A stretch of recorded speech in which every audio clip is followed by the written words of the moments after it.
¿Recuerdas cuando aparecieron los teléfonos móviles? ¿Tuviste un Nokia? Pues hubo un momento en el que Nokia lo era todo. Más del 40% de cuota de mercado, millones de móviles vendidos, una marca dominante. Si tenías un móvil, lo más probable es que fuese Nokia. Y aún así, en menos de una década, Nokia petó, se fue por el barranquillo. Hoy lo vemos.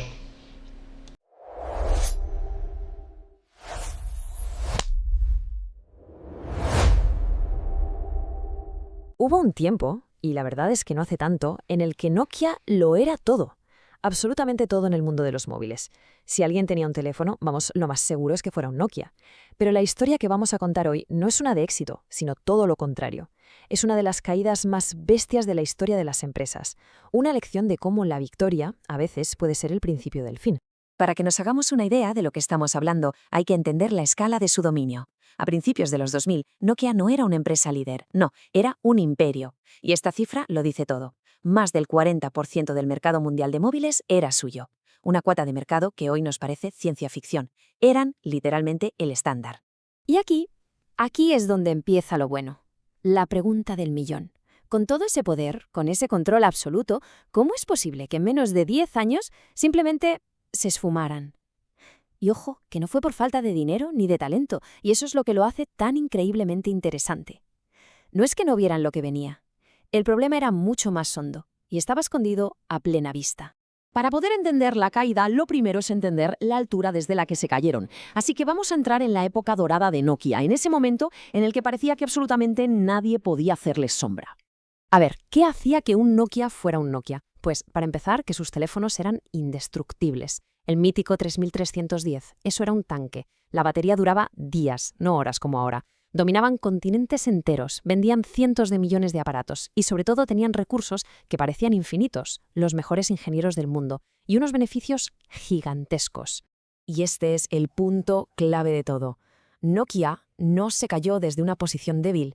No tenían problemas de dinero, ni de marca, ni de producto. Estaban literalmente en lo más alto del mundo, en el pico de su éxito.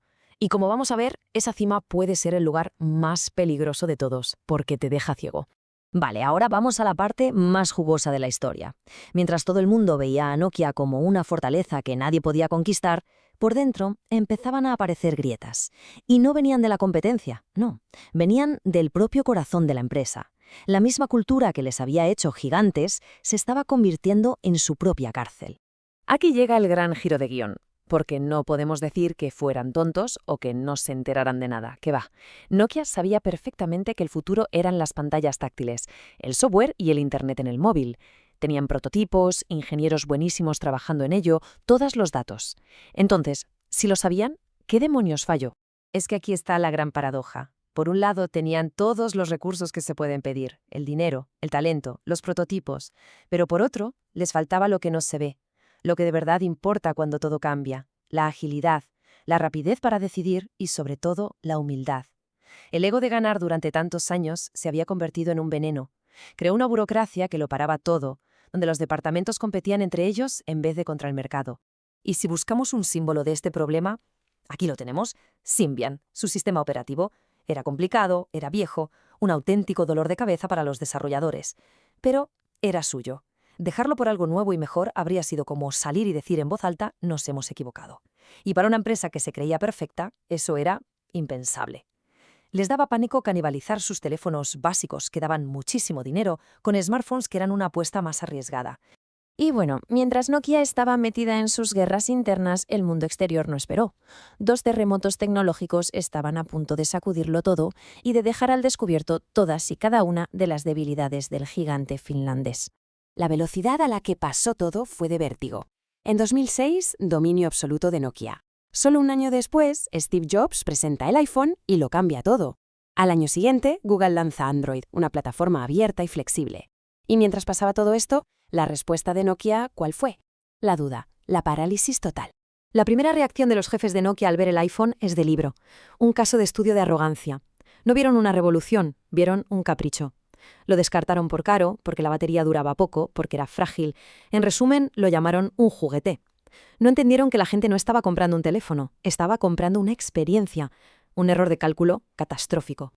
Y con esto entramos en la fase final, el colapso. Lo que les había costado más de una década construir se vino abajo en apenas un par de años. Y todo por una razón muy simple. Una ley que en tecnología es implacable. Los números no engañan y la verdad asustan. La cuota de mercado pasó de más del 40% en 2007 a menos del 15% solo 4 años después. La caída no fue poco a poco, no, fue un desplome en picado. El mercado no perdona que dudes, y los clientes se movieron a una velocidad que Nokia fue incapaz de seguir. Y es que mientras Nokia seguía debatiendo qué hacer, si seguir con Symbian, si crear algo nuevo, sus competidores, sobre todo Samsung, tomaron una decisión muy inteligente y sobre todo muy rápida: adoptar Android. Esto les dio un sistema operativo flexible que crecía sin parar y les permitió lanzar móviles nuevos, probar cosas y mejorar a una velocidad de demonios. Y el resto, como se suele decir, es historia. Cuando Nokia por fin reaccionó aliándose con Microsoft y su Windows Phone, ya era tardísimo. El mercado ya se había repartido entre dos, iOS y Android. El gigante herido de muerte acabó vendiendo su mítica división de móviles a Microsoft. Y se acabó la partida. Es muy fácil mirar atrás y pensar que esto fue un simple error o un golpe de mala suerte, pero no lo fue. La caída de Nokia no fue un accidente, fue la consecuencia lógica de un proceso de pudrirse por dentro. Y ahí está la lección más importante de todas. Entonces, ¿por qué murió Nokia realmente? No fue por falta de dinero ni de ingenieros. Murió por estas 4 cosas. Por lentitud a la hora de decidir. Por un ego que no les dejaba ver las amenazas de verdad.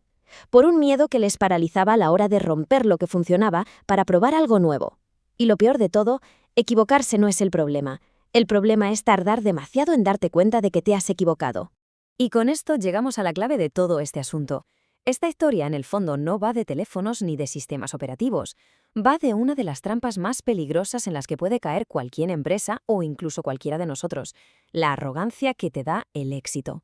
La idea de que, como siempre has ganado, siempre vas a ganar. Y con esto cerramos. A Nokia no la derrotó Steve Jobs, ni la derrotó Google. Ellos solo fueron las fuerzas que pusieron a prueba su estructura. Nokia perdió la guerra contra sí misma, contra su propia burocracia, su propia autocomplacencia y su incapacidad de adaptarse a un mundo que cambiaba mucho más rápido de lo que su ego le permitía aceptar. Y esa es una lección que nos vale a todos.